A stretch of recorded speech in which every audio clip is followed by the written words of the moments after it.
O Nietzsche também era um individualista, tá?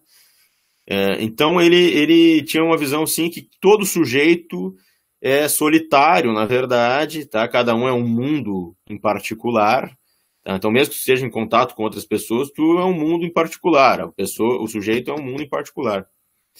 Cada um carrega em si um mundo, um cosmos, um microcosmos, vamos dizer assim. E o ideal, então, seria que cada um criasse seus próprios valores. Então, aí que vem, né, a questão da transvaloração dos valores. O sujeito vai ter que criar seus próprios valores. Tá? Isso não é nada fácil, para isso ele vai ter que quebrar com a moral que predomina na sociedade, né, que o Nietzsche chamava de moral do rebanho, que é o comportamento que predomina na sociedade, né? Então há uma moral hegemônica na sociedade onde nós vivemos, né? E isso pesa sobre nós. Então o sujeito tem que quebrar com isso aí, né? Que é a moral do rebanho, termos nietzschianos, tá bom? O que é um rebanho, né? Aquele grupo, aquele coletivo, um rebanho de ovelhas, de bovinos, etc. Então a espécie humana seria como um rebanho também nessa visão, né? E há uma tendência em seguir líderes. Isso na religião, na política e até na filosofia, né? As pessoas raramente elas conseguem viver de acordo com seus princípios construídos por si mesmos, né?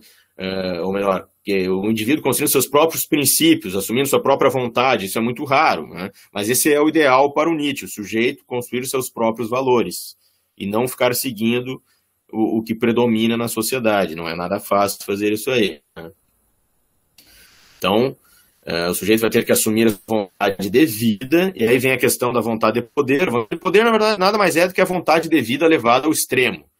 Tá? Não quer dizer que tem que sair por aí dominando os outros, não tem nada a ver com isso, né? Até isso pode ser traduzido também por vontade de potência em vez de poder, tá?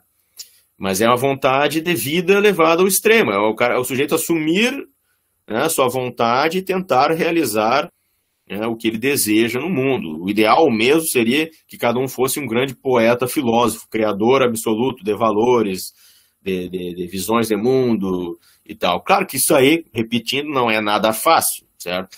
Então tem um lado também problemático, muito problemático dessa filosofia, que é o seguinte: se o sujeito exagera nisso aí, ele pode quebrar a cara, né? Como provavelmente aconteceu com o próprio Nietzsche, né?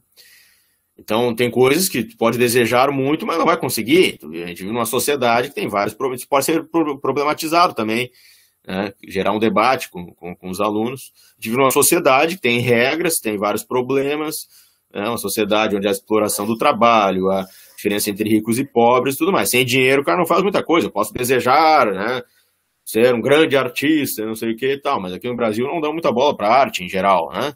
Então vai ser mais difícil. Aí o Nietzsche vai dizer, não, então a gente tem que aprender a lidar com a diversidade, tem que gostar da diversidade.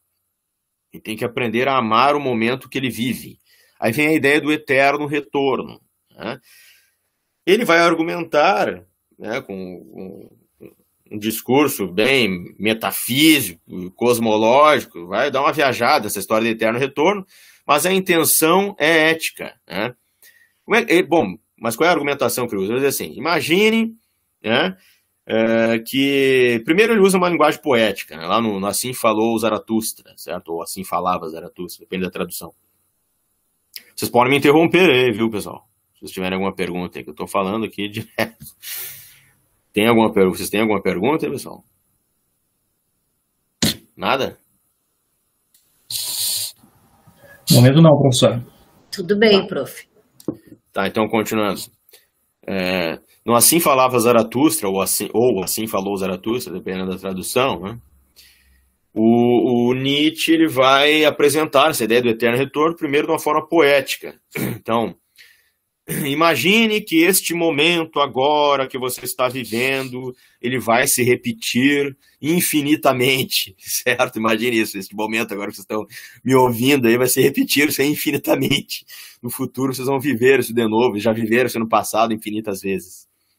Será que este momento que vocês estão vivendo realmente está de acordo com a vontade de vocês? Vocês gostariam de estar aqui ouvindo o chato do professor Paulo falar? Vocês gostariam mesmo? Então, essa é é a intenção do Nietzsche, é fazer com que o sujeito pense sobre o que ele está fazendo com a sua vida, certo? Porque isso pode se repetir infinitamente, provavelmente já aconteceu no passado também. Claro, ele vai pensar assim, tá, mas você está viajando, mas ele vai tentar, né, defender essa posição com toda uma argumentação cosmológica, por exemplo, dizendo assim, que supomos, né, vamos supor, então, que a matéria que existe no universo, sendo que matéria, aí no caso, é equivalente à energia também, energia, matéria e movimento, né? Claro, ele estava falando com base no conhecimento de física que tinha na época, né? Final do século XIX. Então, imagine que toda a matéria do universo, ela é finita, não é infinita, é finita, certo? Então, isso significa que a combinação entre os corpos e tudo mais, isso aí teria um número finito, tá? Chegaria um momento que tudo deveria se repetir novamente, tá? Alguém pode dizer, tá, mas é meio furada essa argumentação dele, mas é isso que ele fala, tá? Você acha lá no livro Vontade de Potência, tá? E também assim falava Zaratustra, ele fala um pouco sobre isso. Bom, então imagine que a matéria no universo é finita, então com o tempo a combinação, né, para formar os corpos no universo tenderia a se repetir. Então isso provavelmente já deve ter acontecido, diz o Nietzsche, e vai se repetir novamente, infinitamente, bababá. Porque se o universo tivesse um objetivo final, já teria sido alcançado, tá? Bom, vocês podem tentar refutar isso aí, podem dizer que é bobagem, mas eu só estou aqui, né, explicando qual era a visão do Nietzsche, né? Mas por que ele falava isso aí? Porque ele queria, então, um argumento para forçar as pessoas, né, a assumirem a sua vida no agora.